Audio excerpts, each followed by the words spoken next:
Eh bien, soutenons la presse car, bien sûr, c'est le début de toutes les libertés. Lorsqu'on parle de liberté de la presse, vous êtes à Matin Bonheur aujourd'hui. Vous allez sentir cette célébration dans cette émission. Nous sommes aujourd'hui le 3 mai 2021.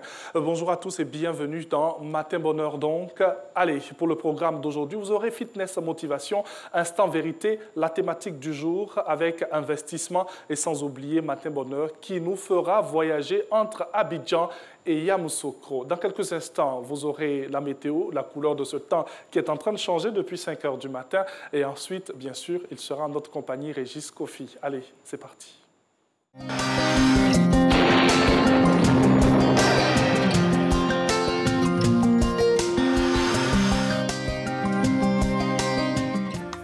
Mesdames et messieurs, bonjour. Pour cette journée, les régions du littoral et du sud forestier seront intéressées tôt le matin par des passages de nuages denses qui entraîneront des averses de pluie. Par la suite, le soleil fera progressivement son apparition et l'ouest et le nord seront eux aussi nuageux avec quelques pluies localisées avant de faire place à un temps ensoleillé. Le reste du pays sera intéressé par une alternance de nuages et de soleil.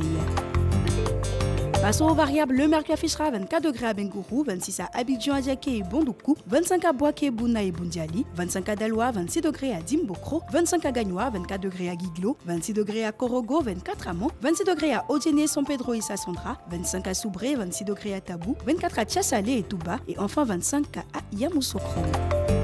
Après un début d'après-midi généralement ensoleillé sur l'ensemble du pays, des nuages à caractère orageux se présenteront sur les zones du nord, de l'ouest, du sud forestier et du littoral en début ou en milieu de période. Cette situation y entraînera des orages et des pluies en fin de période et le reste du pays sera partiellement nuageux. Passons aux variables, nous pourrons observer 35 degrés à Bengourou, 32 à Abidjan, 33 degrés à Adiaké, 35 à Bondoukou, Boaké et Bouna, 36 degrés à Bundiali, 35 à Daloa et Dimbokro, 35 degrés à Gagnoa et Guiglo, 36 à Korogo, 34 degrés à Mont, 36 à Odiene, 32 degrés à San Pedro et Sassandra, 34 à Soubré, 32 degrés à Tabou, 34 à Tchassalé, 36 degrés à Touba et 35 à Yamoussoukro. Et voilà, c'est tout pour aujourd'hui. Merci de nous avoir suivis et très bon début de semaine à toutes et à tous.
Bonjour à tous, bienvenue.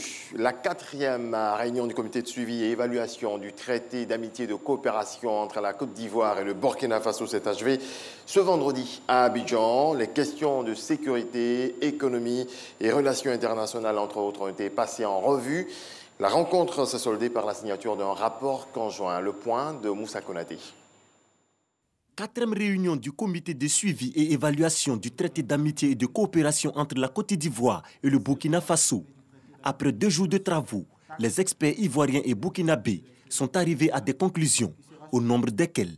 Au regard de la persistance des attaques terroristes, les parties envisagent le renforcement des échanges d'informations et de renseignements entre les services compétents, la multiplication des rencontres de concertation entre les services de sécurité des frontières aux fins du traitement conjoint des problèmes, la multiplication des opérations antiterroristes conjointes aux frontières communes, le renforcement de la surveillance des zones protégées communes afin qu'elles ne servent pas de base ou de refuge aux terroristes. Concernant le projet de construction de l'autoroute Yamoussoukro à Ouagadougou, les délégations ont souligné la nécessité pour les 2 gouvernements de poursuivre conjointement la recherche de financement en vue de mener à son terme ce projet essentiel pour les 2 pays. Des décisions et recommandations contenues dans un rapport signé par les ministres des Affaires étrangères des deux pays. Il ressort des conclusions de cette quatrième réunion que d'énormes progrès ont été enregistrés dans de nombreux secteurs et des résultats appréciables ont été obtenus. Cependant, de nombreux défis restent à relever. Ainsi, des recommandations pratiques ont été formulées pour guider nos actions futures afin de nous permettre de renforcer le niveau d'exécution des projets et programmes communs conclus dans le cadre du traité d'amitié et de coopération entre nos deux pays. Me paraît-il opportun de saisir cette occasion pour lancer un appel appuyé à tous les acteurs de notre coopération afin que nous puissions fédérer davantage nos efforts pour relever les défis résiduels. Cela est d'autant plus nécessaire que le Burkina Faso et la Côte d'Ivoire sont liés par plus de 80 accords de coopération dont le taux de mise en œuvre reste encore assez faible. Les deux délégations se disent également satisfaites des avancées dans la préparation de la 3e édition du Forum des hommes d'affaires ivoiriens et burkinabés. L'événement se tiendra en marge de la 9e conférence du traité d'amitié et de coopération prévue en juillet 2021 en Côte d'Ivoire. On en vient à la rupture de jeunes musulmans, un moment de partage en ce mois de Ramadan qui s'est déroulé à la caserne d'Agban. Le ministre d'État, ministre de la Défense, Téné Birahima Ouattara, a communié avec les gendarmes. Les fidèles musulmans en ont profité pour prier pour la cohésion sociale en Côte d'Ivoire. Ahmed Traoré, Abou Sanogo. Caserne de gendarmerie d'Agban. Ambiance bon enfant pour une rupture collective de jeunes. Invité spécial, le ministre d'État, ministre de la Défense Téné Birahima Ouattara. Une rupture collective de jeunes qui réunit les différentes unités de la gendarmerie nationale.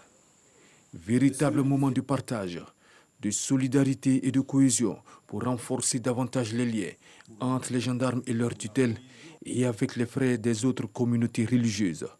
Ce que nous avons de plus cher, c'est la Côte d'Ivoire. Nous devons faire en sorte que nous mettions la Côte d'Ivoire au-dessus de tout. Et ceci ne peut se faire que dans la paix, la cohésion, l'entente, la fraternité. Le général de corps d'armée Alexandre Apalo Touré, commandant supérieur de la gendarmerie nationale, s'est félicité de l'initiative. Un acte de piété à encourager selon lui. Monsieur le ministre d'État, ministre de la Défense, vos premières entrées ici, dans ce camp mythique de l'institution qu'est la gendarmerie nationale, vous a conduit directement à la mosquée. Je voudrais dire merci à Dieu et lui dire que nous lui faisons confiance, lui Dieu Tout-Puissant, lui qui a induit dans nos esprits que la paix et le bon comportement sont de très bonnes choses et que chacun doit s'ingénier pour que ces choses-là soient, afin que nos États puissent vivre dans de bonnes conditions, que nos populations soient en paix. Après la rupture collective de jeunes, le ministre d'État, ministre de la Défense Téné Birahima Ouattara, qui avait à ses côtés le chef d'état-major général des armées, le général de corps d'armée Lassina Doumbia, a participé à la prière de Isha, ou la prière de 19h, avec ses hommes. Bientôt la nuit de l'écologie africaine à Abidjan, à l'initiative d'un ensemble d'organisations non gouvernementales œuvrant pour la préservation de l'environnement. Il est question d'encourager les actions en matière de transition écologique et d'adaptation au changement climatique. C'est au cours d'une conférence que l'information a été livrée. Et puis la journée mondiale de la presse est célébrée aujourd'hui. Elle sera marquée ce jour par une marche des journalistes. Le rassemblement a lieu à 7h ici à la Maison de la Télévision. Et c'est justement à 7h que nous vous retrouvons pour une autre édition de Matin Bonheur.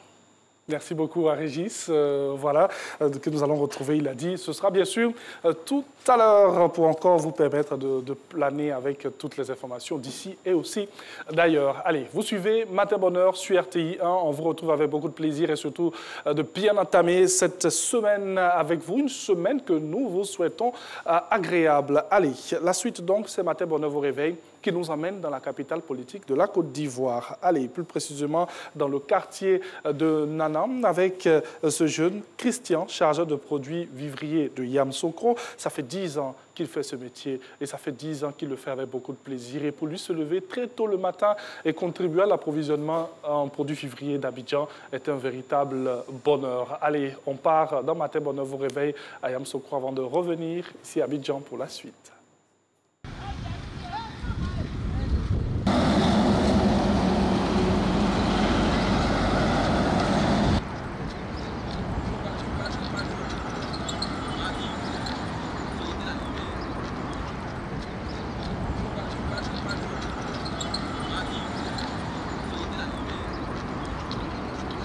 Monsieur Dayao Christian, je suis à Yamoussoukro. Je fais partie du Haut Conseil des produits vivriers. Je fais partie de ça sur Abidjan.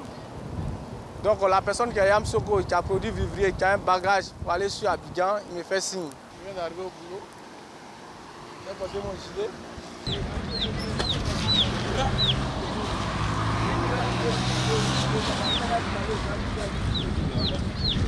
Dites là-bas, ne oubliez pas.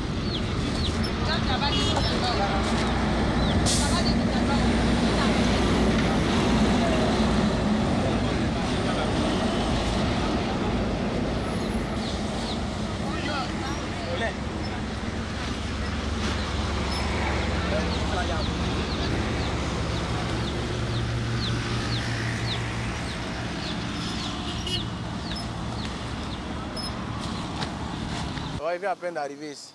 Donc je vais regarder ce qu'il y a là entièrement. Ou chercher pour appeler un camion pour qu'il fasse partie de ça sur Abidjan. Allez,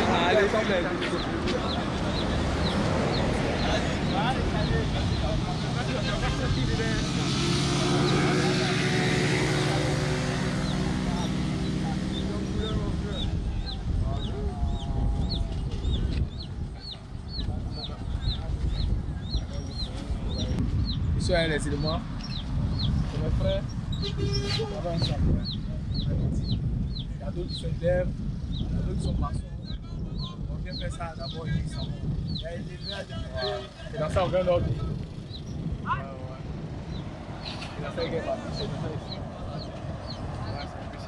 Allez,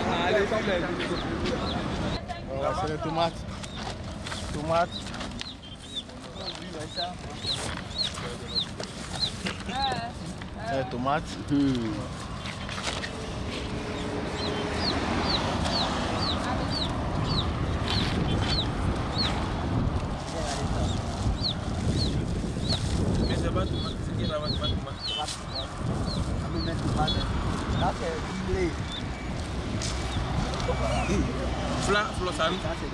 C'est du bleu aussi.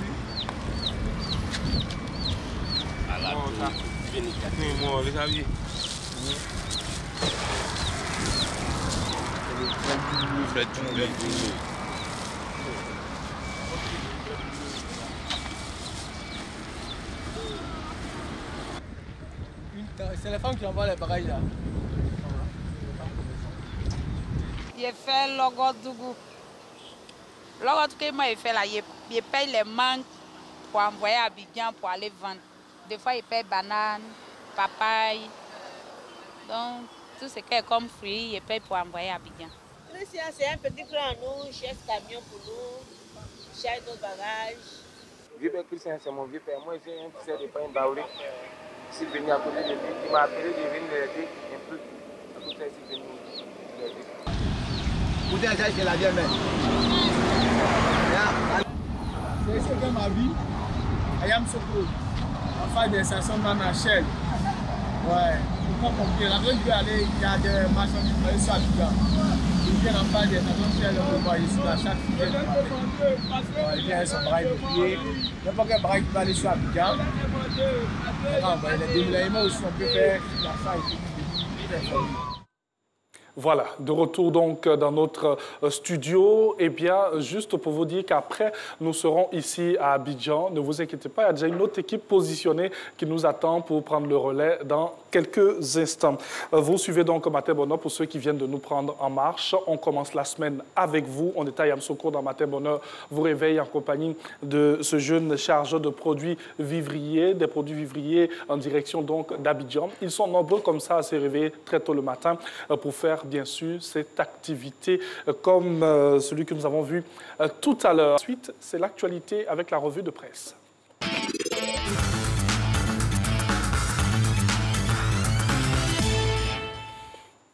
Et on commence aussi la semaine avec lui. Bonjour Renaud. Bonjour Angèle. Alors, première information pour cette revue de presse, le président de la République invite le PDCI à revenir au RHDP. Oui, c'est ce que lance à sa une le matin. Et selon le confrère, cette requête du chef de l'État a créé un séisme au sein du vieux parti. C'est en fin de semaine dernière que le chef de l'État a fait cette annonce à l'occasion d'une visite que lui ont rendue des délégations de plusieurs régions de la Côte d'Ivoire. Et selon le confrère, le PDCI gagnerait à saisir cette main tendue du chef de l'État.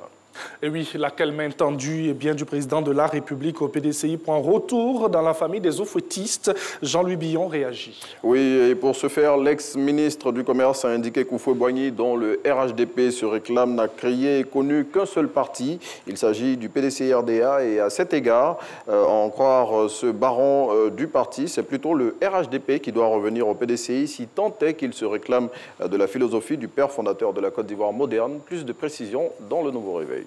Et la fête du travail a été célébrée ce week-end. Oui, c'est ce samedi 1er mai qu'a été commémorée la fête du travail et la Côte d'Ivoire, à l'instar de nombreux pays dans le monde, n'a pas dérogé à cette célébration qui s'est tenue cette année à la primature sous la présidence du Premier ministre Patrick Achi. Et à cette occasion, répondant aux doléances des syndicats des travailleurs, Patrick Achi a révélé que l'État de Côte d'Ivoire allait leur allouer la somme de 800 millions de francs CFA pour leur fonctionnement. Et restons sur cette célébration.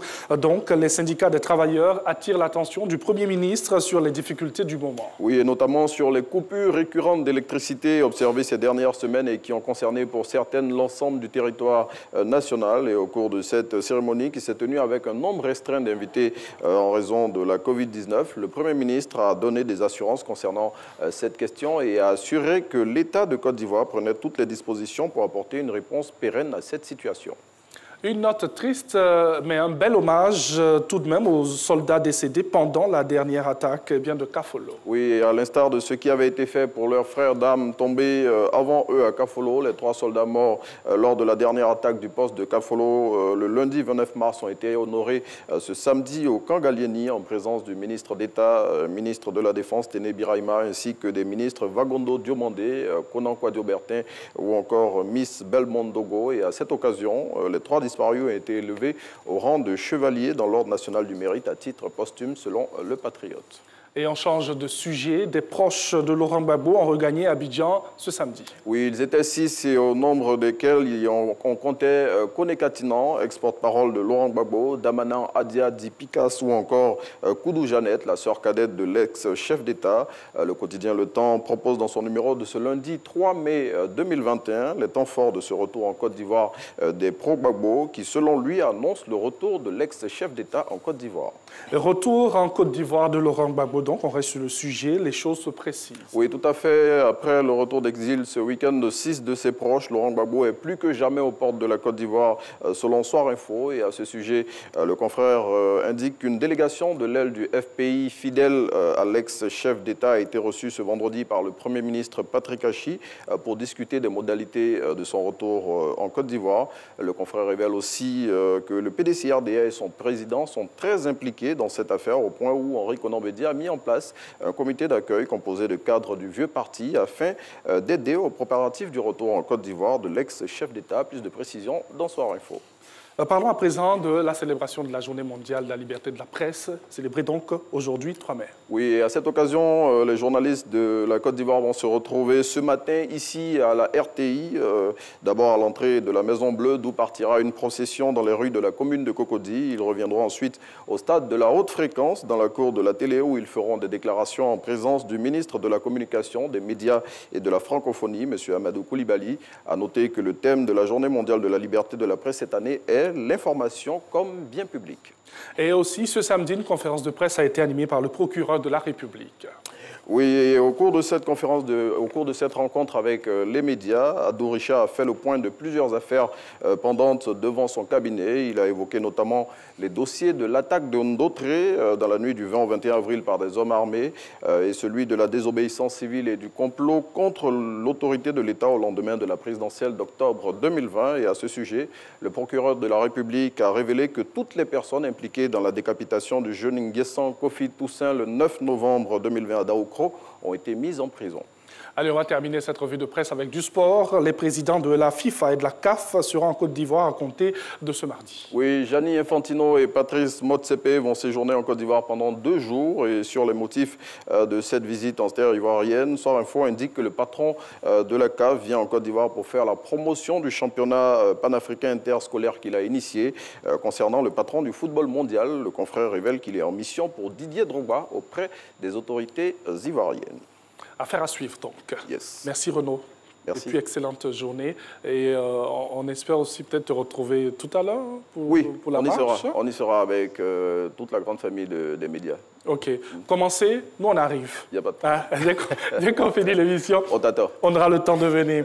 Alors, on va poursuivre donc cette émission. On l'a dit, on a une autre équipe ici à Abidjan pour Matin Bonheur au Réveil qui nous attend. Nous allons parler de cet art ancestral devenu une mode. Eh bien, le tatouage connaît un essor depuis quelque temps dans les habitudes d'une frange de la population. Le tatoueur doit tout d'abord être à l'écoute et bien sûr de ses clients. Il essaie de concilier souhait du client et faisabilité. Donc, vous allez tout voir et tout savoir dans cet élément. Direction Crècheville, Belleville.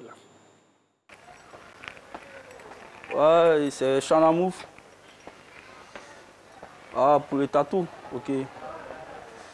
Bon, je suis là et... Bon, c'est donc rendez-vous à 7h puisque moi, je suis là à 6h.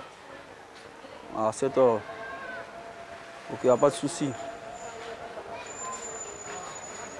Ok, on fait ça. Yeah.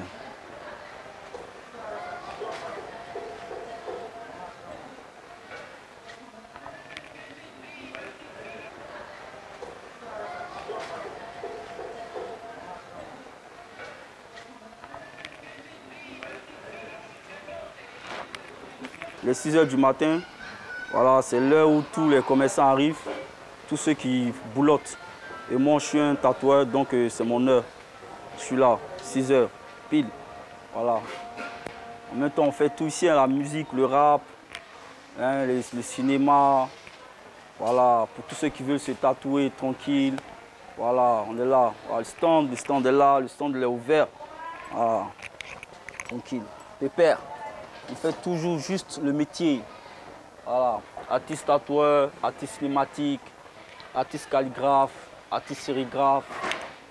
Yeah, man. Yeah, c'est comment? Zo. Ouais, tranquille. Je suis venu faire un mouvement. Ah, un vrai tatouage quoi. Je vais faire un tatouage, je dois aller quelque part. Après ça, je suis venu tôt, ce matin. Yeah, man. Je vais faire un mouvement et puis bon.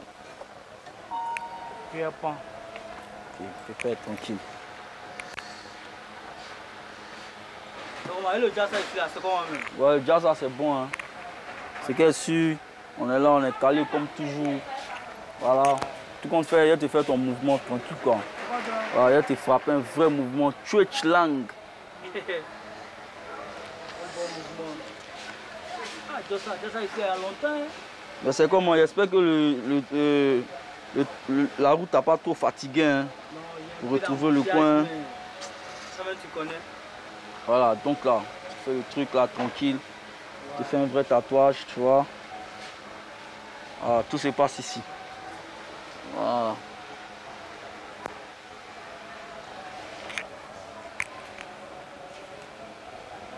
Elle est fraîche ça. Ouais, tout le monde est là, tout le monde est dans son stand.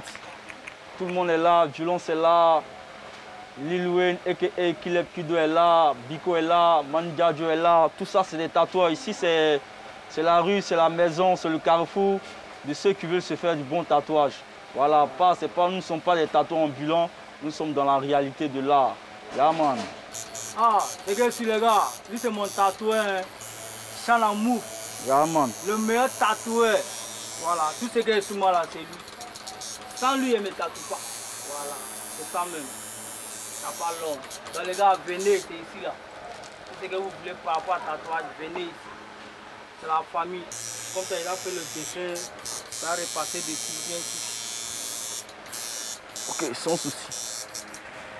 Et oui, ce sera tout à l'heure. On sera avec vous, bien sûr, pour poursuivre ce matin. Bonheur vous réveille au marché Belleville. Eh bien, c'est à Trècheville. C'est un marché très connu et très prisé, surtout par les femmes. Allez, dans quelques instants, vous aurez l'actualité avec le flash d'information.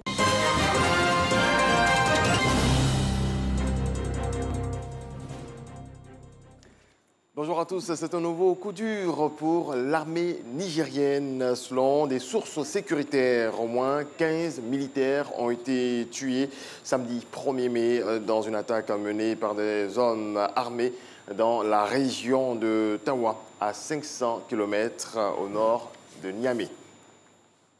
En Afrique du Sud, des dizaines de milliers de mineurs condamnés à creuser en toute illégalité pour survivre dans le Mpumalanga, le cœur de l'industrie sud-africaine du charbon. La pollution fait des ravages. Reportage.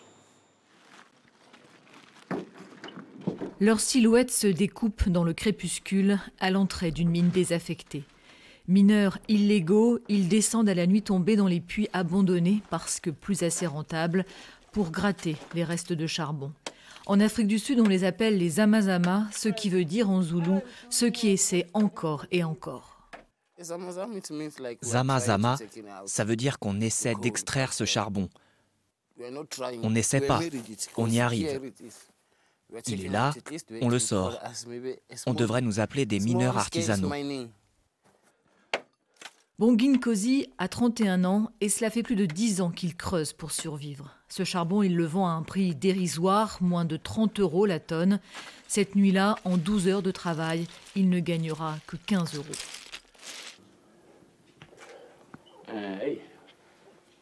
Là, maintenant, je peux peut-être faire encore 6 ou 7 ans, si je continue ce boulot. Mais je ne tiendrai pas 10 ans de plus. Dans un pays qui compte plus de 30% de chômeurs, ils sont des dizaines de milliers comme lui à risquer leur vie au fond de mines désaffectées. Chaque année, certains meurent dans des effondrements ou des explosions. Tu t'effondres. La lumière s'éteint, ton corps devient tout faible. Et tu tombes. Et s'il n'y a personne pour te sortir de là, c'est fini pour toi. Mort accidentelle ou mort à petit feu, à Ermelo, cité minière déshéritée à 2 heures de Johannesburg, l'eau et l'air sont pollués et empoisonnent lentement les mineurs. La faim, c'est plus dur que la pollution. Je ne peux pas dire que c'est bien, c'est pas bon pour nous. On est désolé pour la prochaine génération, mais on souffre aujourd'hui. Et je pense qu'ils vont souffrir aussi. Chauffage, cuisine, ici tout marche au charbon. La région du Mpumalanga n'est qu'une immense mine à ciel ouvert. Selon Greenpeace, c'est l'endroit au monde où l'air est le plus pollué.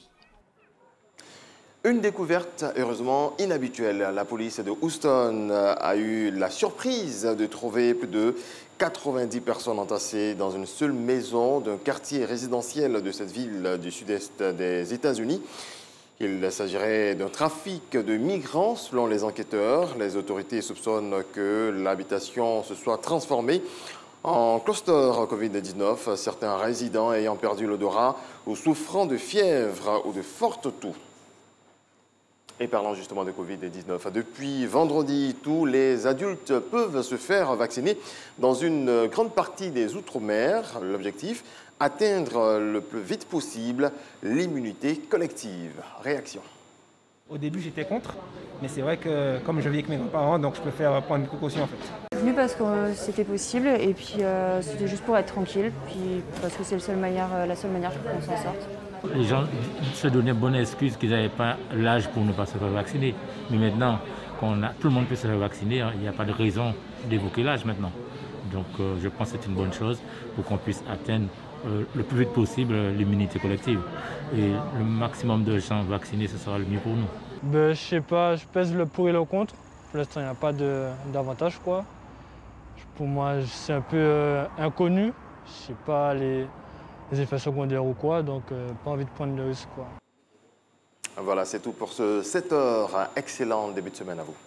Merci beaucoup à Régis Kofi, bien sûr, pour l'actualité. Il nous a fait voyager comme ça à travers ce Flash Afrique et Inter. Allez, quelques informations avant de passer à Instant Vérité. Nous sommes aujourd'hui le 3 mai et les prénoms du matin nous amènent au Kenya. Nous nous offrons un petit safari au départ de Nairobi, la capitale, donc, avec ce nom féminin, Rehema, qui veut dire miséricorde, et Kyoko, qui veut dire né le matin.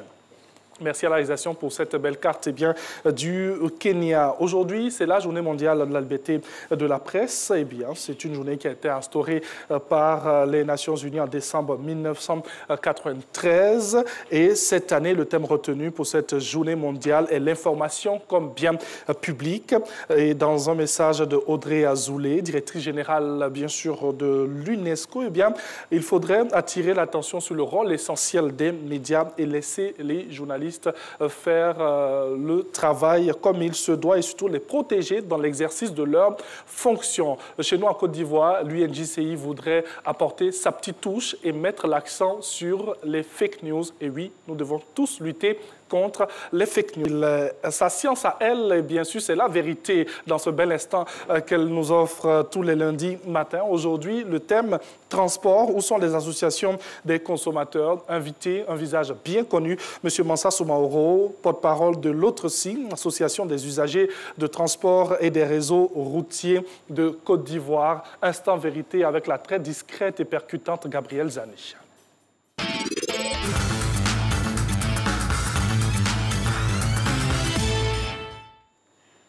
Bonjour à tous, vous suivez Matin Bonheur, mesdames et messieurs, bienvenue dans Instant Vérité. L'excès de vitesse, la violence, le mauvais stationnement causent malheureusement des accidents mortels. Près de 100 personnes sont décédées dans des infractions de la route seulement pour le premier trimestre de 2021. Face à l'incivisme de nombreux automobilistes, des mesures vigoureuses ont été prises ces dernières semaines par le ministère des Transports. Retrait des permis de conduire, suspension des inspecteurs, condamnation de 3 mois à 15 ans de prison ferme. Après les faits, les voix de certaines associations de consommateurs se lèvent pour saluer les actions du ministère des Transports. Cela est bien selon les observateurs, mais ils se demandent où étaient les associations de consommateurs au moment de la commission des infractions, mesdames et messieurs. Pourquoi les associations de consommateurs sont-elles muettes face à l'incivisme grandissant sur les routes? Que font réellement ces associations pour le consommateur ivoirien? Alors, Mansa Soumaoro, porte-parole de l'Autre-ci, l'association des usagers du transport et des réseaux routiers de Côte d'Ivoire, président du conseil d'administration de la Coalition nationale des organisations de consommateurs de Côte d'Ivoire, est sur ce plateau pour répondre aux questions des Ivoiriens. Bonjour Mansa Soumaoro, alias Ben Fali. Alors, bonjour, la présidente. Oui. Alors, face à l'incivisme qui a provoqué des accidents mortels, le ministre des Transports a été ferme ces derniers jours. 27 condamnations à la prison ferme. Près de 20 permis de conduire retirés, les inspecteurs suspendus. Alors, dans une déclaration, vous avez exprimé votre soutien à ces mesures. Alors, qu'est-ce qui a motivé ce soutien-là? Oui, nous avons apporté notre soutien à M. le ministre des Transports en lui disant de continuer sans relâche. Parce qu'après la sensibilisation, il faut que la répression suive. Nous avons été des acteurs de la sensibilisation, en présence même très souvent de la RTI dans les gares routières, et les usagers, et les chauffeurs, pour leur dire que trop pressé arrive toujours tard et que trop pressé sacrifie des vies humaines. Alors, certains Ivoiriens pensent que votre déclaration est opportuniste, c'est-à-dire que vous attendez que le ministère des Transports pose des actes forts pour vous prononcer. On ne vous a pas vu depuis la commission des actes d'incivisme. Oui, je l'ai dit tout à l'heure que nous sommes des acteurs de la sensibilisation. Nous avons toujours sensibilisé à côté du ministère et à côté des organisations, des transporteurs. Ceux qui le disent peuvent quand même essayer d'aller sur les archives de la RTI ou bien sur les réseaux sociaux. Ils verront que, oui, opportuniste, oui, je l'accepte parce que il faut, au moment opportun, lorsqu'il y a des actions, il faut savoir s'élever. Mais dans les cas précis, nous avons toujours sensibilisé. Nous ne sommes pas venus que seulement à l'annonce des sanctions de M. le ministre. C'est parce que nous avons trop sensibilisé et que nous estimons maintenant qu'il faut passer à la répression. Alors, vous avez sensibilisé, mais les Ivoiriens n'ont pas vu vos sensibilisations. Ils n'ont pas vu, par exemple, des sondages pour recueillir leurs avis sur des sujets cruciaux, comme l'incivisme, le manque de courtoisie de certains automobilistes. On ne voit aucune action comme si tout allait bien dans le meilleur des mondes. Non, je m'inscris en faux de ce que vous dites et de ce que certains le disent. Moi, je le dis bien, je dis c'est vérifiable dans les archives de la RTI et dans les réseaux sociaux que nous, que ce soit à Abidjan, à l'intérieur du pays, nous avons mené des actions de sensibilisation. Bien. Mais aujourd'hui, j'arrive. J'ai fait la conclusion pour dire, avec l'Ivoirien, la sensibilisation n'a pas de poids lourd. Il faut aller à la répression. Donc, lorsque M. le ministre a pris cette mesure de suspension, nous avons été les premiers à applaudir parce que c'est là que... Oui. Monsieur Soumaro, vous dites que vous avez sensibilisé les Ivoiriens. Alors, on va faire les choses de façon très pratique ce matin. Oui. Les Ivoiriens ont des préoccupations. Par exemple, le découpage des lignes de transport pendant les heures de pointe à Abidjan, l'augmentation du prix des transports sur certains axes routiers au gré des transporteurs. Alors, on ne vous entend pas sur ces sujets-là et les Ivoiriens payent toujours le prix fort. À 18h aujourd'hui, 17h même, 17h, oui, à Abidjan, la voie menant le carrefour de la vie à Bingerville sera découpée. Vous êtes les consommateurs, vous êtes les associations de consommateurs, vous dites que vous sensibilisez les usagers, donc les automobilistes aussi, les chauffeurs de mini-cars, mais on ne sait pas pourquoi ça a perdu. Ce que vous dites là, c'est de ma déclaration que vous avez tirée. Ce n'est pas une enquête mais ce n'est qu'une déclaration. Non. Ce n'est pas... Non. Oui, mais je ne suis pas un décideur. Je suis un éveilleur de conscience. Ce que vous dites là, c'est l'association de consommateurs qui a dénoncé ce que vous venez de dire tout à l'heure, là, c'est pratique anormale. Je l'ai dit que quelqu'un qui quitte à Djamé pour aller à Bingerville, qui paye 3 fois. Quelqu'un qui quitte à Djamé pour aller à Yopougon, qui paye 3 fois. Quelqu'un qui quitte à Djamé, aller à Bobo, qui paye 3 fois. Je trouve cela anormal. Mais et c'est pour cela que nous avons demandé... Nous avons demandé à M. on ne vous voit pas à l'œuvre. Oui, non. On ne vous voit pas à l'œuvre. Je ne décide pas. Je dénonce auprès des culs des droits. Moi, je n'ai pas un but qu'un papier pour dire j'ai décidé aujourd'hui que c'est comme ça doit se faire. Mais moi, je constate, moi, je vis les faits qui ne sont pas normaux et j'ai fait alerte. Donc, j'ai demandé à M. le ministre d'essayer d'associer à la réforme les chauffeurs et les chefs de ligne. Je vais m'expliquer pourquoi, dans la déclaration, j'ai demandé que ces deux entités soient associées. Vous savez, au niveau du transport, il y a un sérieux problème parce que le chef de ligne d'Adjamé-Yopougon ne répond pas au chef de ligne à Djamé-Bingerville. Donc, pour que notre message soit entendu, pour que le consommateur cesse à payer 3 fois, le chauffeur qui fait Adjamé à Bobo, tout cela, il faut les appeler pour qu'on parle avec eux. Monsieur Soumaro, ce matin, je vous porte les préoccupations des Ivoiriens. Non, c'est moi qui ai porté les préoccupations. Non, mais ces préoccupations, nous, on le vit aussi. Nous sommes des Ivoiriens. Nous sommes des Ivoiriens. S'il vous plaît, Monsieur Soumaro, Monsieur Soumaro, vous faites des déclarations. On va aller sur la sensibilisation. Vous faites les sensibilisations, les déclarations et tout ça. Mais dites-moi, pourquoi rien ne bouge? L'acte final, c'est le décideur qui doit décider. Nous, on porte les faits à la connaissance des décideurs publics et privés. Donc c'est à eux de prendre des mesures et c'est ce que M. le ministre des Transports vient de faire en prenant le permis par exemple. Alors, les Ivoiriens se demandent... C'est nous qui avons dénoncé pour dire que, attention, aujourd'hui, on donne le permis facilement aux candidats et que celle-là est l'une des causes des accidents graves que nous connaissons. On va y arriver. Voilà. Mais dites-moi, les Ivoiriens disent que vous êtes finalement complices des transporteurs qui font la pluie et le beau temps. Je ne suis pas propriétaire de Gbaka, je ne suis pas actionnaire. Est-ce que parmi les associations de consommateurs, il n'y a pas de transporteurs? Nous sommes dans une plateforme même avec le Haut Conseil des patrons de transporteurs. Est-ce qu'ils n'influencent pas vos décisions, vos actions? Pas du tout, pas du tout, pas du tout. Au contraire, lorsque j'arrive, on me demande, s'il vous plaît, Monsieur le Président, allez-y doucement pour qu'on trouve une solution. Parce que moi, quand il s'agit de défendre les consommateurs, la fraternité, l'amitié se met de côté.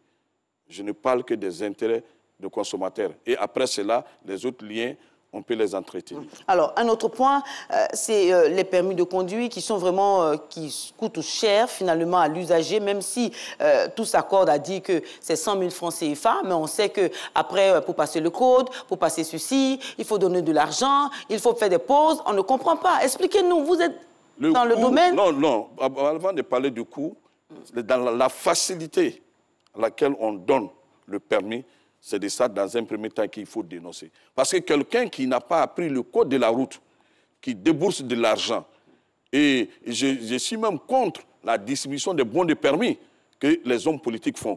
Ils sont aussi responsables de tous ces accidents. Non, mais c'est vous qui êtes responsable, parce que vous n'attirez pas l'attention. Non, vous n'attirez pas l'attention des décideurs sur des questions qui sont assez cruciales pour les Ivoiriens. Si je suis sur ce plateau aujourd'hui, c'est parce que je dénonce que vous estimez que je suis la personne ressource pour venir encore porter la voix, la détresse des consommateurs. Donc, les hommes politiques qui distribuent des bons de permis, il faut mettre fin à ça. On donne le permis facilement aux candidats. Et dans ma déclaration, j'ai dénoncé les auto-écoles.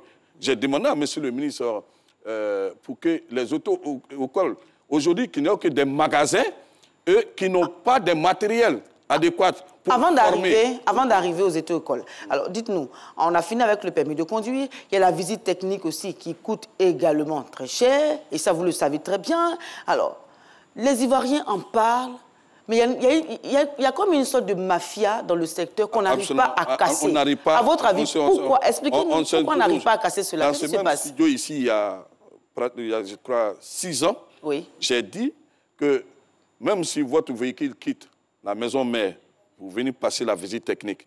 Si vous ne donnez pas quelque chose, on va vous faire échouer. Dans ces mêmes studios, ici, depuis 6 ans, je dénonce, j'informe, j'alerte. Je dis, c'est des pratiques, c'est une mafia, qu'il faut mettre fin à ça. Dieu merci que notre cri du cœur a été entendu par M. le ministre des Transports, Amadou Kone, qui a décidé de jeter un coup d'œil chez les opérateurs de visite technique pour que le véhicule qui ne respecte pas les normes techniques ne passe pas la visite. Pour qu'un candidat qui n'a pas droit au permis, parce que je suis sûr, Mme Zani Gabriel, vous avez un permis? Ben oui. Si nous sortons tout de suite de la RTI, le code de la route, peut-être vous-même, on va vous retirer votre permis. Ça, je le jure. Non. Je suis sûr que vous faites partie des élèves mal formés. On vous a, oui, vous faites partie des... Oui, si on doit le faire, il y a beaucoup de personnes, on va retirer... Ce matin, je ne fais pas partie des élèves mal formés. Oui. Alors, voilà, j'ai passé mon code en bonne personne. C'est le constat, c'est le constat des responsables des consommateurs. Oui, ce qu'on va faire. Voilà. Vous qui êtes dans le domaine des transports, vous êtes tout en dedans. Je ne suis pas dans le domaine des transports, je défends les usagers du transport. Voilà, mais justement, vous côtoyez au moins les automobilistes, les chauffeurs, les chefs de ligne et tout cela, les chefs de gare, vous les côtoyez, n'est-ce pas? Alors, la question c'est que, comment expliquez-vous la corruption dans le domaine des transports? Vous dénoncez, vous protestez, mais ça persiste. Dites-nous, qui est responsable? Dans le domaine du transport, c'est vague. Ça commence d'abord par l'obtention des permis de conduire, où il y a la corruption, visite technique, et même la circulation. Les véhicules qui n'ont pas de pièces, mais qui continuent de circuler. Mais je pense que cette réforme de 2017, que M. le ministre a décidé d'aller jusqu'au bout, va mettre fin, je l'espère, à beaucoup d'anomalies et qui va répondre aux préoccupations des usagers des transports que nous sommes. Bien. Donc les Ivoiriens se posent la question, où sont les associations de consommateurs quand les droits des Ivoiriens, de l'usager ivoirien sont Les associations de consommateurs se posent la question où se trouvent les consommateurs. Que vaut une église, une mosquée sans les fidèles? Je vous pose la question. Donnez-moi le nom de 3 associations et son président, je vous donne 100 000 francs. Vous. Donnez-moi le nom de 3 présidents. Non. Ce qu'on va faire... Vous ne pouvez pas vous plaindre des organisations dont vous-même vous ne connaissez pas et que vous ne cherchez pas à connaître. Non, on a déjà reçu, s'il vous plaît, on a déjà reçu des présidents des associations de consommateurs ici. Je vous pose la question, si vous avez pu répondre... C'est moi qui pose les questions, s'il vous plaît. Oui, mais moi, je réponds à votre question. Non. Si vous avez pu me donner... Les Ivoiriens se demandent, les Ivoiriens veulent savoir où sont les associations de consommateurs veulent savoir quels sont ceux qui connaissent le nom du président des associations de consommateurs, leur numéro, où vient leur siège. Et si, en commençant par vous en tant que consommatrice, si vous avez pu me donner 3 noms du président des consommateurs et leur organisation sur le plateau en direct, je vous donne ça. Vous savez, la meilleure défense, c'est l'attaque. La meilleure défense, oui. La meilleure défense, c'est l'attaque. Vous êtes en face des Ivoiriens. Oui. Si vous demandez aux Ivoiriens, si dans un quartier ou dans une commune, on a vu les associations faire des mouvements de protestation, faire des mouvements, appeler les Ivoiriens à regarder, à fédérer, à intégrer les associations, on vous aurait vu. Donc les Ivoiriens se posent des questions, s'il vous plaît. La question que je me pose, jusqu'à présent, les Ivoiriens même ne connaissent pas le statut d'une association de consommateurs. Mais est-ce que vous-même vous faites connaître? Absolument. Est-ce que vous faites connaître? Sur ce plateau, vous avez des collaborateurs ici. J'ai fait combien d'années, combien de temps je passe sur le plateau de Matin Bonheur? Essayez de sensibiliser, faire passer le message aux consommateurs. Je vais vous dire quelque chose. L'une de nos difficultés, lorsque nous allons pour rassembler les gens, ou bien nous appelons les gens à la réunion, il y en a qui nous demandent, on va nous donner combien? Nous qui avons sacrifié notre temps, notre argent pour défendre les intérêts des consommateurs, pour que ces consommateurs viennent à une rencontre, pour que nous lançons un mot d'ordre, leur donner un message, les consommateurs nous demandent, il y en a qui disent, vous allez payer notre transport. Alors, donc, quelles sont vos propositions pour résoudre? Une autre question rapidement pour terminer. Une question pour terminer. Nous sommes vraiment pris par le temps. Quelles sont donc vos propositions pour résoudre ces difficultés que... Je demande aux consommateurs sur ce plateau que leur problème, ce n'est pas de dire que le président des consommateurs est mal habillé. Le président des consommateurs fait des erreurs quand il parle. Le président des consommateurs, il n'a pas la taille, mais qu'ils viennent vers nous, qu'ils viennent nous poser le problème. Personnellement, devant cette caméra, tous les consommateurs qui me sollicitent pour leurs préoccupations, ils savent que je suis allé jusqu'au bout. Alors, le ministre des Transports, vous n'avez pas répondu à la question, mais on va y aller. Non, il faut poser. On va y aller. Il faut poser. Le ministre des Transports et celui de la formation professionnelle ont effectué une visite à l'Institut de la formation de la SOTRA, la Société de transport abidjanais, alors avec l'idée de faire de cet institut-là un centre de formation des chauffeurs de transport routier et à terme délivrer un certificat d'aptitude à la conduite routière. Quel est votre avis sur ce projet-là? Je suis d'accord parce qu'il y a 2 qualités de chauffeur. J'ai eu l'argent, j'ai payé ma voiture, je dois venir à la RTA et ma voiture, ça c'est un chauffeur à part. Mais je prends le permis pour conduire 70 personnes, pour transporter des marchandises, là tu deviens chauffeur professionnel. Et la formation d'un chauffeur professionnel, la Croix-Rouge, les sapeurs-pompiers, les forces de l'ordre participent. Mais qu'est-ce que nous constatons? Tout le monde prend le même permis et tout le monde roule avec le même permis. Donc, cette initiative des 2 ministres, ça nous réjouit et ça va permettre désormais que n'importe qui ne doit pas rouler les véhicules de transport et marchandises si vous n'êtes pas un chauffeur professionnel.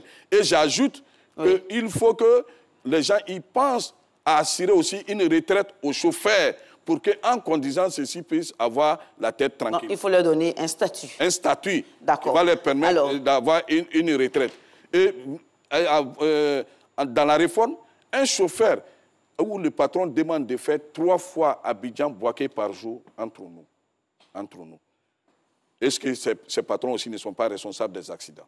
Bien. Alors, Bensassou Moro, c'est avec beaucoup de plaisir que je vous ai reçu sur le plateau de Instant Vérité. Je regrette que le temps qui nous est imparti.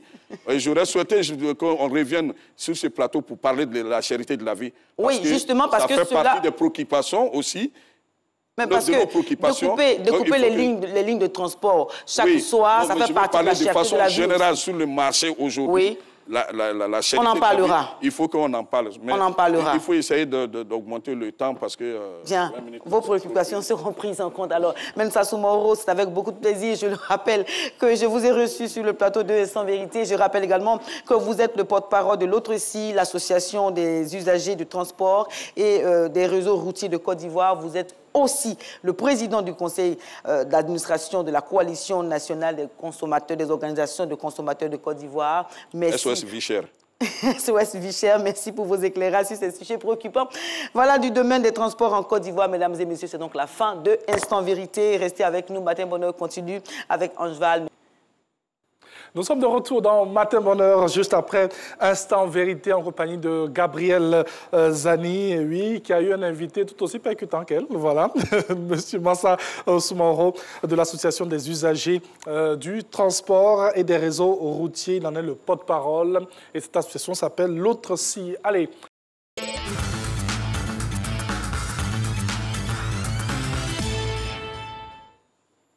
Monsieur Guy Abi Nogues, expert financier, vous connaissez bien avec tout ce qu'il nous donne, toute sa dextérité dans le domaine financier et tout. On parle aujourd'hui de comment atteindre la liberté financière. C'est un sujet très important parce que vous êtes nombreux à vouloir atteindre cette liberté-là. Et lorsqu'on parle de finances, eh bien, tout le monde est aux aguets.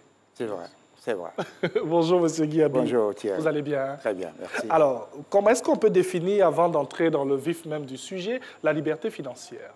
Écoutez, la liberté financière, c'est le fait de disposer de suffisamment de ressources pour couvrir non seulement vos besoins immédiats, mais couvrir également donc, vos besoins d'investissement et disposer toujours de ressources pour faire face notamment à tout ce que je pourrais appeler donc, des coûts de la vie. Voilà, c'est cela la liberté financière. Rapidement, avec ce que vous venez de dire, on sent aisément que la liberté financière n'implique pas seulement le travailleur qui doit abandonner le côté salaire et aussi avoir des activités complémentaires. Non, la liberté financière, je veux dire, concerne tout le monde. Toute la population est concernée par le fait d'avoir donc cette liberté financière. La liberté financière vous affranchit d'un certain nombre d'handicaps et vous met à l'abri, j'allais dire, d'un certain nombre de besoins.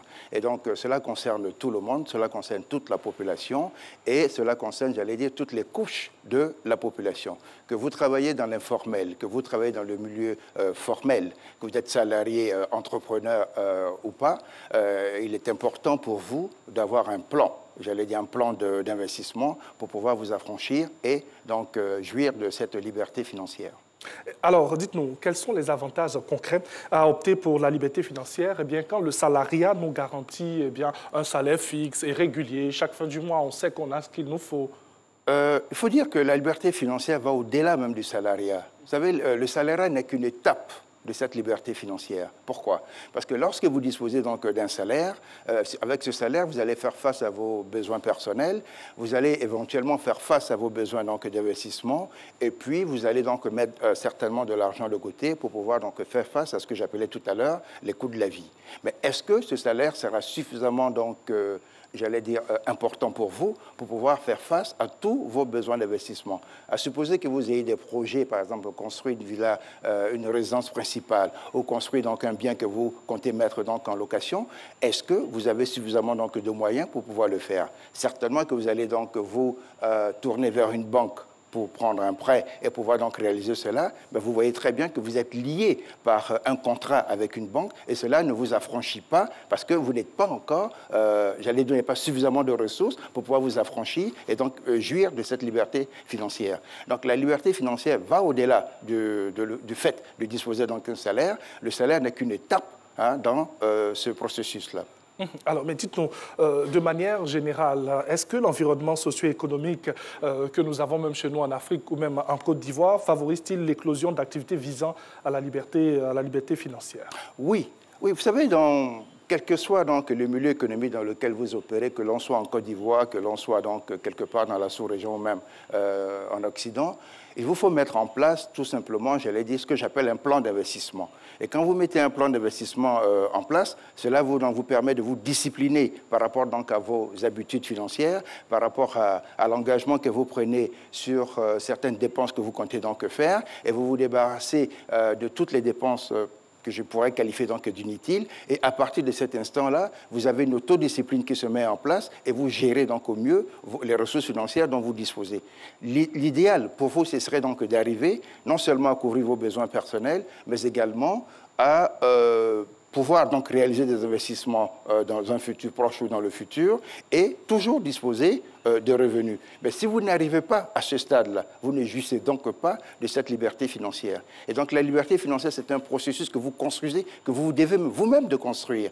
Et cela va passer par quoi? Par, j'allais dire, une appréciation vous-même de votre situation, notamment en fonction donc de votre âge. Vous allez donc voir quel est le plan ou la stratégie d'investissement que vous allez mettre donc en place pour pouvoir réaliser donc des investissements, choisir les meilleures options de placement donc possibles. Cela va également passer par une appréciation de votre situation financière et puis bien évidemment le fameux profil de risque pour pouvoir donc aller sur le marché et faire donc des investissements.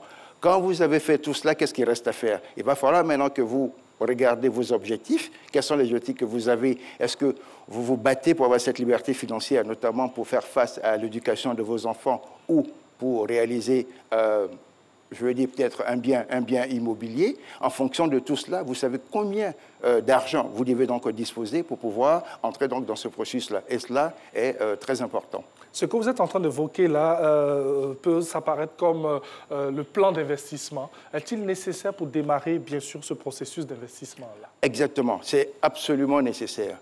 Il va falloir savoir ce que vous voulez exactement faire. Est-ce que j'envisage à terme de disposer de jouir d'une certaine liberté financière?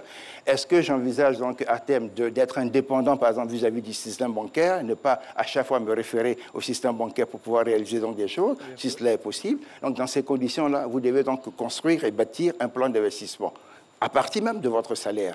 Vous voyez, plus vous êtes jeune, plus vous avez donc intérêt à démarrer donc la construction de votre plan d'investissement pour pouvoir donc arriver à terme à jouir de cette liberté financière. Quel que soit le montant de ce salaire. Quel que soit le montant de son salaire. Même quand on dit que le salaire ne suffit toujours pas. Même quand on dit que le salaire ne suffit pas. Vous savez, vous et moi, nous sommes aujourd'hui tous les deux sur le plateau, mais vous et moi, nous n'avons pas les mêmes besoins. Vous voyez, je peux disposer, je dis n'importe quoi, peut-être d'un salaire d'1 million de francs CFA, et avec ça, je vais couvrir tous mes besoins. À côté, quelqu'un d'autre peut disposer d'un salaire d'1 million de francs CFA et vous dira, je n'arrive même pas à couvrir mes besoins. Cherchez donc où se trouve l'erreur. Alors, permettez-moi de sortir vraiment de mon questionnaire, de vous emmener, bien sûr, dans un autre monde, on va dire comme ça. Est-ce que ce n'est pas un peu une théorie utopique quand nous sommes dans un continent en proie d'énormes difficultés, surtout pour un pays comme la Côte d'Ivoire aussi? Non, pas du tout. Vous savez, les problèmes de la vie existent et existeront tous les jours. Mais comment vous les affrontez? Notamment sur le plan financier. Comment vous les affrontez? Si vous n'avez pas de plan d'investissement et que vous vivez au jour le jour, ben, il va sans dire que jamais vous ne pourrez donc vous affranchir et jouir de cette liberté financière.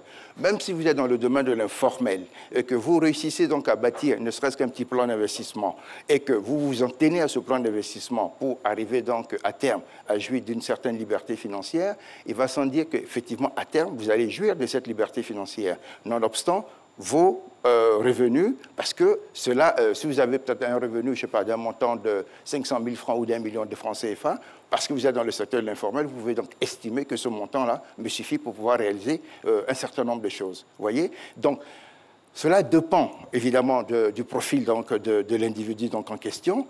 Et au-delà donc, de ce profil-là, il faut que vous preniez donc, en compte tous les besoins qui pourraient donc se présenter à vous et puis par rapport à ça, faire une évaluation donc, de la situation. Comment j'arrive ou comment je pourrais arriver à couvrir donc, ces besoins-là? Qu'est-ce que je fais pour pouvoir couvrir ces besoins-là? Est-ce qu'il n'y a pas des besoins qui sont inutiles dans ce qui donc, apparaît sur ma table? Si oui, il faut les éliminer. Il faut donc restructurer un peu vos envies, restructurer un peu vos besoins, donc, je l'ai dit, financiers, et à partir de là, chercher donc, à pouvoir couvrir donc, tous ces besoins-là. Vous savez, ce matin, il y a plusieurs populations qui nous regardent. Il y a des salariés qui nous regardent. Permettez qu'on aille encore dans plus de détails et surtout avec un salaire, je dirais, quelqu'un qui gagne 150 000 à la fin du mois. Oui. C'est son salaire. Il vit de son salaire. Il a envie, eh bien, ce monsieur ou bien cette femme a envie, bien sûr, d'investir pour pouvoir jouir de cette liberté financière-là. Avec 150 000, concrètement, vous qui êtes dans le milieu expert financier, comment est-ce que j'y arrive de manière concrète pour nos populations? Alors, moi, je dis tout de suite, avec 150 000 francs CFA, il va sans dire que vous allez avoir des besoins qui seraient donc au niveau donc, de ce montant-là. Voilà. Mais si vous voulez construire un plan d'investissement, il va falloir que vous évaluez donc, notamment par rapport donc, à ce revenu-là, quels sont donc vos besoins que vous devez couvrir donc, dans l'immédiat. Ceux que vous devez couvrir donc, par la suite, vous les mettez donc, de côté et vous décidez par exemple d'affecter, mettons 15% ou 20% de ce salaire-là à l'investissement. Et vous pouvez aller sur le marché financier, acheter les OPCVM. On a vu, on en a parlé ici, je crois, la semaine dernière. Vous pouvez donc aller sur le marché financier, acheter des OPCVM. Je vous rappelle que le cours moyen des OPCVM, c'est de 3 000 à 4 000 francs CFA. Il peut à tempérament, acheter des OPCVM. Il peut donc, par exemple, mettre, je dis un peu n'importe quoi, 20 à 25 000 francs CFA tous les mois pour acheter donc des OPCVM, mais à la fin de l'année, il a quelque chose qui dépasse même son salaire initial. Vous voyez, en termes donc d'investissement. Donc, il arrive déjà à un montant qui devient légèrement donc, conséquent par rapport donc, lui à ses revenus donc, initiaux. Et donc, à partir de cet instant-là, il est en train de construire son plan d'investissement. Il est en train donc, de mettre de l'argent de côté pour pouvoir réaliser donc, ses objectifs. Donc, il est important pour tout individu de mettre en place un schéma d'investissement, un plan d'investissement, nonobstant le revenu qu'il a, j'allais dire, de manière donc, régulière, que ce revenu soit issu d'un salaire ou d'une activité donc entrepreneuriale, il est important de bâtir un plan d'investissement. Et tous ces fonds qu'on a eus à la fin de l'année, on peut encore réinjecter ces fonds-là dans un investissement? Oui, on peut encore les réinjecter dans un investissement. Vous savez, ce qui est intéressant dans le processus donc, de la construction d'un plan d'investissement, c'est la capitalisation de ce qu'on appelle les intérêts composés. Lorsque vous investissez et que vous dégagez donc des revenus, que vous réinvestissez donc ces revenus-là, par rapport donc à votre mise de départ, votre mise initiale, vous voyez que vous n'avez plus le même capital de départ. Vous avez un capital qui, je veux dire, qui reçoit des intérêts quelque part, et ces intérêts-là viennent donc renforcer ce capital que vous réinvestissez encore. Si vous rentrez dans un schéma comme ça, de réinvestissement, je veux dire chaque année, évidemment, bien évidemment, après avoir donc passé en revue vos investissements donc en fin d'année, il va sans dire qu'au bout de 5 ans, au bout d'un certain nombre d'années, vous allez disposer d'un revenu conséquent. Alors, peut-on réajuster son plan d'investissement à tout moment? À tout moment. À tout moment. Parce que pourquoi? Vous vous fixez des objectifs de départ. Vous dites, moi, je veux peut-être, je ne sais pas, acheter un bien locatif d'ici 5 ans. Oui. Et vous observez donc la première année donc se déroule bien, la seconde année se déroule bien, et la troisième année, on constate par exemple une forte volatilité du marché. Qu'est-ce qu'il faut faire? Il faut notamment réajuster donc votre portefeuille d'investissement en fonction donc du marché. Il faut également donc le réajuster en fonction même de votre besoin donc initial. Est-ce que mon besoin reste toujours, je vais dire, l'achat donc de ce bien locatif dont je rêvais il y a 5 ans? Si oui, il faut donc réajuster ce portefeuille-là afin que vous restiez toujours dans vos pas pour pouvoir donc atteindre vos objectifs. Une solution aussi, peut-on confier par exemple son plan d'investissement à un conseiller? Tout à fait. Expert en la matière. Tout à fait. Parce que pourquoi? Parce que quand vous êtes en train de construire votre plan d'investissement, Il peut se trouver qu'à un moment donné, vous ne disposez pas de tous les éléments pour pouvoir aller plus loin dans la construction de ce plan d'investissement. Le conseiller, lui, il est beaucoup plus outillé que vous. Il a été formé donc pour cela. Et donc, il peut vous apporter son expertise dans la construction de ce plan d'investissement. Il peut vous apporter donc ses compétences également dans la construction de ce plan d'investissement. Il peut donc vous aider à bâtir un meilleur plan. Tout cela en fonction donc de votre profil des risques, et tout cela en fonction de votre aversion donc pour le risque, et tout cela en fonction donc de vos objectifs financiers. Il y a deux éléments qu'il ne faut pas perdre de vue. Ce sont, un, vos objectifs financiers, et deux, votre profil des risques. On revient encore sur ces éléments. On revient encore parce que c'est la base de tout investissement. Vous ne pouvez pas aller sur un marché financier, je vais dire, et puis commencer comme ça à investir. Ce n'est pas possible. Pourquoi? Quels que soient les milliards. Quels que soient les milliards que vous pourrez donc disposer. Pourquoi vous achetez une action X et pas une action Y? Pourquoi vous achetez une obligation donc X et pas une obligation Y? Pourquoi, par rapport donc aux différentes classes d'actifs qui s'offrent à vous, vous privilégiez donc une classe d'actifs par rapport à une autre? Tout cela va dépendre de votre profil des risques et tout cela va dépendre de vos objectifs financiers. Oui. C'est la base de tout processus d'investissement. Tant que vous n'avez pas maîtrisé cela, tant que vous n'avez pas compris cela, vous ne pouvez pas réussir à bâtir et à construire un plan d'investissement. Et pour comprendre cela, vous pouvez vous tourner vers un conseiller financier qui va vous expliquer toutes ces étapes. Restons dans les étapes donc, parce que tout ce que vous nous dites, c'est tellement de manière structurée. Donc, oui. Alors, quelles sont les différentes étapes de ce processus, de ce plan d'investissement pour aujourd'hui avoir cette liberté financière? Alors, la première des choses à faire, c'est d'abord de faire une évaluation de votre situation. Oui. Faire l'évaluation de votre situation vous amène donc par rapport à votre âge à mettre en place un schéma d'investissement qui va donc prendre en compte votre âge et pouvoir donc choisir les meilleures options de placement possibles sur le marché. La deuxième des choses à faire, c'est de faire une évaluation de votre situation financière, de combien je dispose pour aller sur le marché. À partir de là, vous allez savoir donc quelle est la quantité donc de revenus vous allez donc investir sur le marché financier et quelle est la quantité de revenus que vous disposez pour pouvoir donc alimenter votre plan d'investissement. Vous voyez, la troisième des choses, ce serait donc de déterminer votre profil donc de risque. Et en déterminant votre profil de risque, vous savez par exemple que vous avez une aversion, j'allais dire pour les actions par exemple, et que vous êtes beaucoup plus astreint à vous intéresser, par exemple, aux obligations. Donc, cela change déjà votre stratégie d'investissement. Quelqu'un peut vous dire, moi, je veux donc une croissance du capital que j'investis, donc cette personne va s'intéresser donc aux actions. Cette personne va s'intéresser, par exemple, va acheter par exemple des actions donc, qui sont sous-évaluées, ou même acheter des terrains nus dans le secteur donc, de l'immobilier, parce que les terrains nus prennent suffisamment donc, de valeur lorsqu'il y a, comment je peux dire ça, un environnement donc, adéquat qui se met en place par rapport donc, à la localisation de ce terrain-là. Voyez. Ensuite, quel est l'échéancier que vous fixez pour pouvoir donc réaliser ces investissements? Quel va être votre rythme d'investissement? Est-ce que j'investis de manière mensuelle? Est-ce que j'investis donc tous les mois ou tous les 2 mois ou tous les trimestres? C'est à vous donc d'apprécier cela en fonction, bien évidemment, des revenus que vous disposez. Après, vous allez donc déterminer dans tout ce schéma-là, est-ce que je veux quand même de la liquidité dans mon portefeuille au cas où quelque chose se passerait et j'ai besoin donc de liquidité pour pouvoir donc faire face immédiatement à un imprévu qui se présente donc à moi. Vous allez donc déterminer donc cela. Si vous détenez par exemple dans votre patrimoine que des biens immobiliers, ça va être difficile parce que vendre un bien immobilier, ça demande du temps. Par contre, si vous avez des actions, vous avez des obligations, vous avez donc des OPCVM, vous pouvez à tout moment vous adresser au marché et pouvoir donc vendre notamment ces actifs-là et disposer donc de liquidités. Vous voyez ? Après tout cela, qu'est-ce que vous allez faire? Vous allez maintenant demander à un conseiller, est-ce qu'en faisant tout cela, je suis donc sur le droit chemin? Voilà mon profil de risque, voilà donc mes objectifs donc, financiers. Est-ce que, avec ce que j'ai mis en place, est-ce que je peux donc aller de l'avant? Il vous conseillera, il vous guidera, il vous orientera, il va vous aider à mieux structurer donc votre plan d'investissement. Et puis après, il faut que vous vous mettiez dans une situation donc, de contrôle, d'analyse pour voir est-ce que votre plan d'investissement correspond à ce que vous avez prévu chaque année. Passez donc en revue ce portefeuille-là et puis procédez donc à des ajustements pour pouvoir y arriver. Voilà vraiment de manière donc ramasser le plan d'investissement que vous devez mettre en place pour pouvoir arriver donc à la liberté financière. Alors, c'est tellement bien dit que j'ai le sentiment que le compte en banque est déjà rempli.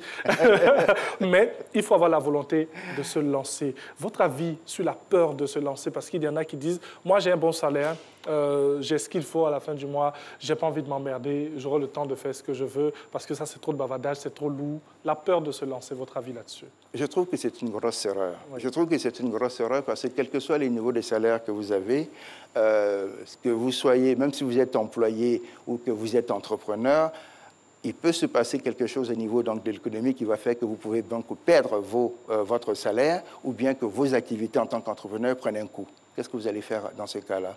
Si vous n'avez pas prévu, vous n'avez pas de schéma d'investissement qui vous met à l'abri de tous ces coûts de la vie, vous allez donc avoir, comme on dit, le nez dans le guidon. Alors, c'est pour cela qu'il faut donc avoir...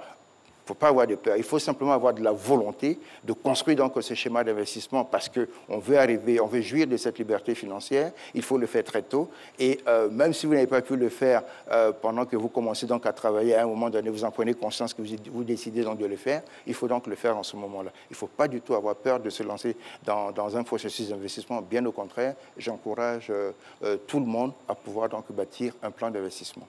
Alors, on passe toutes ces étapes, on arrive à cette liberté financière parce qu'on se sent épanoui vraiment dans toutes nos dépenses.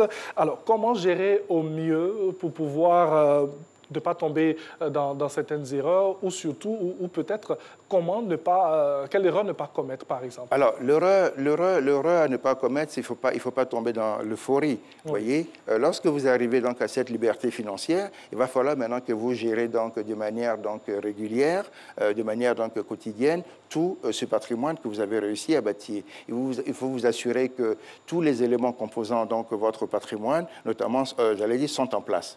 Par exemple, si vous avez des biens immobiliers, il faut vous assurer que ces biens immobiliers sont toujours dans un excellent état et que le niveau de location ne baisse pas et que vos revenus locatifs ne baissent pas parce que dans les locataires que vous avez, vous n'avez pas de mauvais payeurs, par exemple. Donc, il faut passer tout cela en revue. Si vous avez des actions, des obligations et même des OPCVM sur le marché, il va falloir que vous regardez aussi cela avec votre conseiller en investissement pour voir si ces titres, ces actifs financiers que vous détenez correspondent toujours notamment à vos besoins. Voyez. Et à partir de là, vous continuez donc à gérer sereinement et puis, bon, vous prenez la vie comme elle se présente à vous. Et du bon côté. Lorsqu'on réussit un investissement, à quel moment on se dit c'est bon, là, je peux passer à une autre étape, à un autre investissement? Est-ce qu'il y a un moment?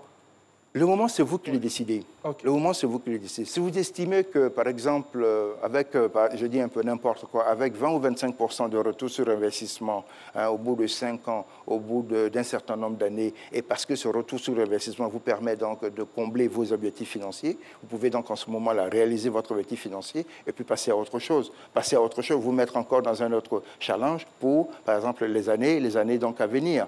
Vous voyez? Donc tout cela dépend de vous. Ce n'est pas parce que vous arrivez donc à terme et que vous avez réussi donc le premier processus, le premier objectif, pardon, vous l'avez donc atteint et que tout cela s'arrête. Non, vous avez toujours des objectifs financiers dans la vie. Par exemple, ne serait-ce que l'éducation de vos enfants. C'est quelque chose qui perdure dans le temps. Donc, il va falloir qu'à tout moment, vous ayez donc des revenus donc nécessaires pour pouvoir donc couvrir notamment les frais éducatifs donc de vos enfants.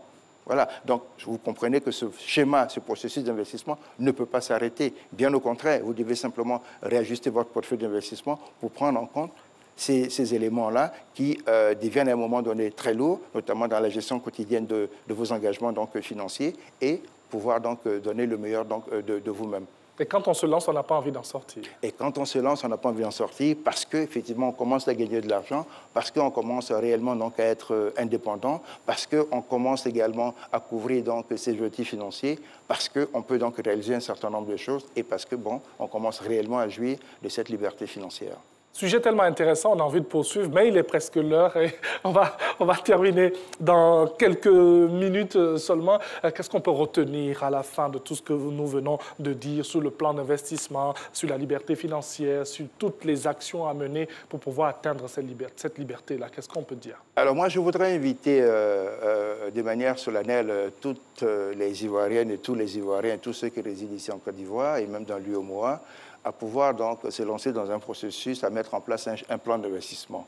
Ce plan d'investissement va permettre aux uns et aux autres, notamment, de pouvoir jouir donc à terme d'une certaine liberté financière et faire face à tous leurs besoins personnels financiers et faire face également à tous les engagements qu'ils pourraient avoir ici et là. Et construire un schéma d'investissement, certes, prend du temps, mais c'est la meilleure façon d'arriver donc à la liberté financière sans pour autant s'adonner à des pratiques qui pourraient donc, j'allais dire, se retourner contre vous. Il faut construire avec sérénité son plan d'investissement. Il faut donc pouvoir le respecter. Il faut donc de la persévérance dans ce que vous allez faire. Et à partir de là, au bout d'un certain nombre d'années, notamment au bout de 5 ans même déjà, vous allez commencer à jouir d'une certaine liberté financière. Voilà qui est bien dit. Voilà. Merci beaucoup, M. Guy Abinogues. Je vous remercie. Lundi prochain, on sera encore là pour décortiquer un autre sujet. Et sachez que tout ce que nous disons ici, bien sûr, en matière d'investissement, aide plus d'un qui nous regarde en cours. Ce matin, bonheur, on a bien commencé la semaine en votre compagnie et on essaiera encore de vous faire plaisir car les boss, je l'ai dit, c'est vous. Merci à Kone Massanjé qui a réalisé cette émission. C'est une dame qui conduit tous ces hommes qui sont dans ce studio. Donc, allez, soutenez la liberté de la presse. C'est la base de toutes les libertés, nous disait Voltaire. Et à travers cette maxime, on souhaite bonne célébration de cette journée à tous ceux, bien sûr, qui nous permettent d'avoir des informations, qui donnent des informations et qui travaillent pour le plaisir des populations. Demain, on sera encore là et cette fois-ci, ce sera droit que nous allons évoquer dans Matin Bonheur. Que Dieu vous garde. Au revoir.